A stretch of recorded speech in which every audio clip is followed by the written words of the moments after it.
Parfois, la montagne raconte des histoires que les mots seuls ne savent pas dire.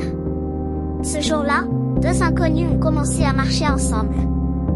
L'un portait le poids d'un sommet à gravir, l'autre celui de questions auxquelles la vie n'avait pas encore répondu. La pente était raide, le souffle court, mais pas après pas, le chemin s'est ouvert.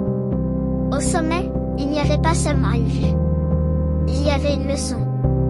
Car sur le chemin du retour, alors que le jour s'effaçait doucement, sont apparus les gardiens de la montagne.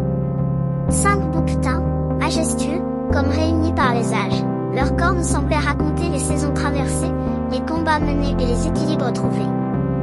De loin, ils paraissaient s'affronter, de près, ils semblaient simplement honorer leur place dans l'ordre du vivant.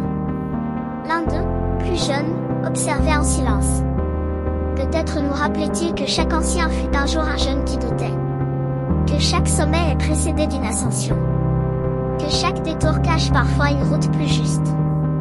Il existe des échecs qui ne ferment pas une porte mais détournent vers un sentier que nous n'aurions jamais osé emprunter. Sur le moment, ils ressemblent à des pertes. Avec le recul, ils révèlent souvent leur véritable visage, celui d'un commencement déguisé. La montagne nous a montré quelque chose ce soir-là, la force n'est pas de ne jamais tomber, mais de continuer à avancer même lorsque l'on ne voit pas encore où mène le chemin. Et tandis que la nouvelle lune s'installait dans le ciel, invisible mais déjà présente, elle murmurait peut-être la même vérité que les bouquetins, tout renouveau commence dans l'obscurité. Fais confiance au chemin, certaines portes doivent se fermer pour que d'autres puissent enfin apparaître.